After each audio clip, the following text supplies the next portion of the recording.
2 mois sont passés depuis l'accord de l'Eurogroupe sur un plan de sauvetage de l'économie chypriote. Quelle est la situation aujourd'hui?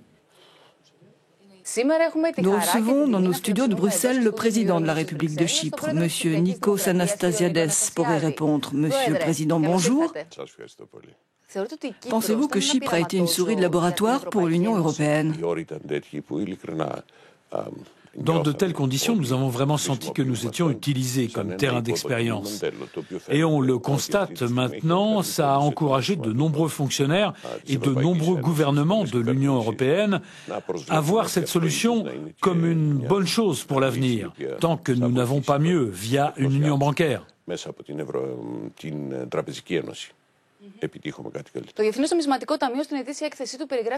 Dans son rapport annuel, le FMI revient sur l'économie chypriote.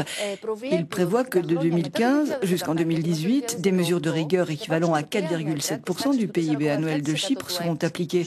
Comment comptez-vous donner de l'espoir aux gens?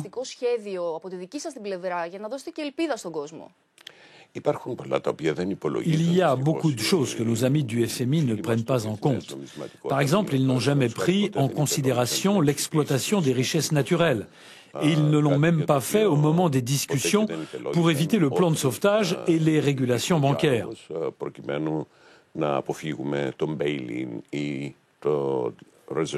Je crois que les clés pour contrer les mauvaises prévisions du FMI se trouvent dans l'exploitation du gaz naturel et la coopération avec Israël à ce propos, la consolidation des relations et des co-exploitations dans certains secteurs.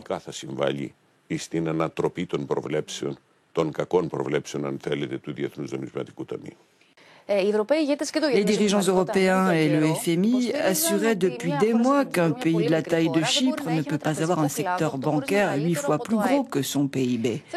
Je voudrais vous demander, l'économie chypriote était largement basée sur son secteur bancaire. Maintenant, vu la solution adoptée, pensez-vous que le risque de défaut de paiement soit totalement écarté? Le problème, c'était la mauvaise gestion des banquiers. Le poids du secteur bancaire par rapport au PIB n'était pas si déterminant. Si vous regardez le Luxembourg, l'activité bancaire constitue la plus grosse part de l'économie du pays. Ce n'était donc pas le problème. Malheureusement, parfois, on prend la grosse tête et on gère mal ses capacités. Un système bancaire très sain a été amené au bord de la faillite, menaçant de défaut de paiement notre État.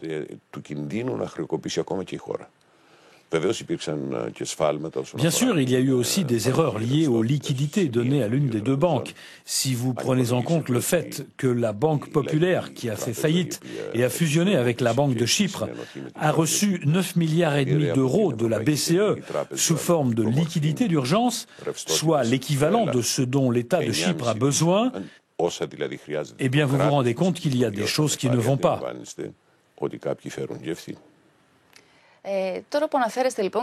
Puisque vous évoquez la gestion du secteur bancaire et les banquiers, où en êtes-vous de votre différend avec la Banque centrale de Chypre? Ce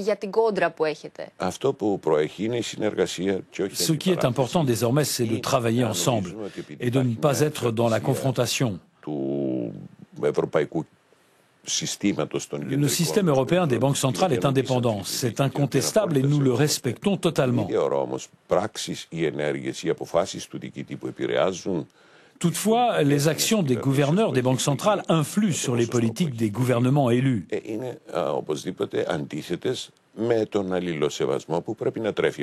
Par conséquent, il doit y avoir un respect mutuel entre les dirigeants élus et un fonctionnaire indépendant nommé.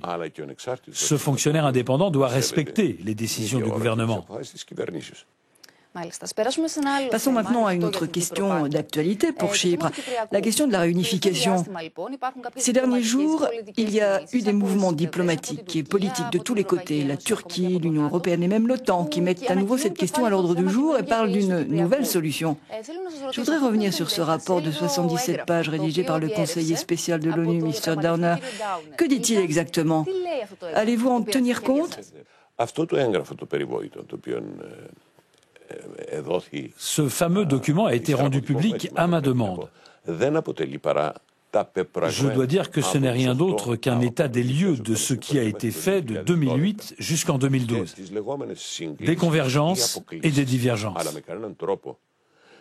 Mais de toute façon, ce n'est ni une base pour la poursuite des négociations, ni un document qui nous engage au vu d'un accord trouvé par le passé.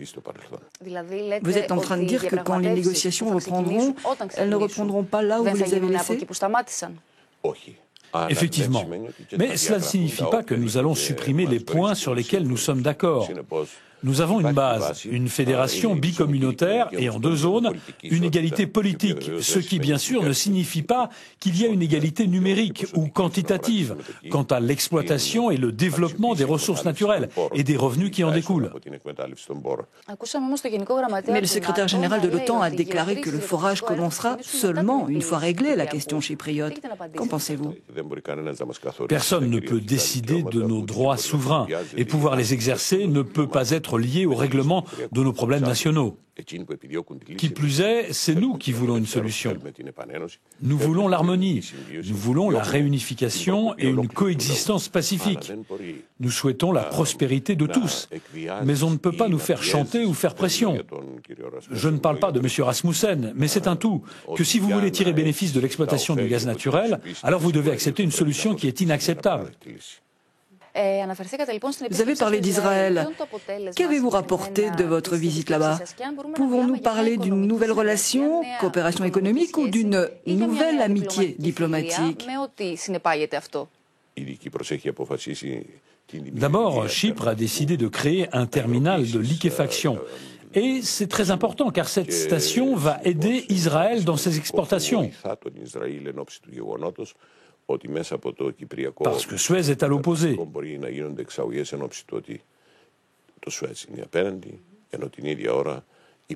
Là, la voie à l'Europe est également ouverte.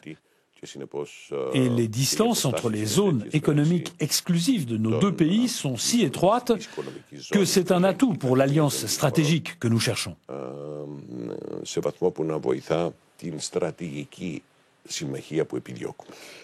Et pour finir, quel est le message que vous souhaitez envoyer aux Chypriotes, qui souffrent aujourd'hui, nous le savons tous, et qui ont des années difficiles devant eux? Je fais confiance aux habitants de Chypre qui sont très bien éduqués. À Chypre, nous avons l'un des indicateurs les plus élevés en matière d'éducation. Et en même temps, la ténacité, l'audace, le sens de l'entreprise tellement fort de la communauté chypriote me rendent confiant et optimiste. Les problèmes seront bientôt résolus. Κύριε Αναστασιάδη, ευχαριστούμε πολύ. Εγώ σας ευχαριστώ.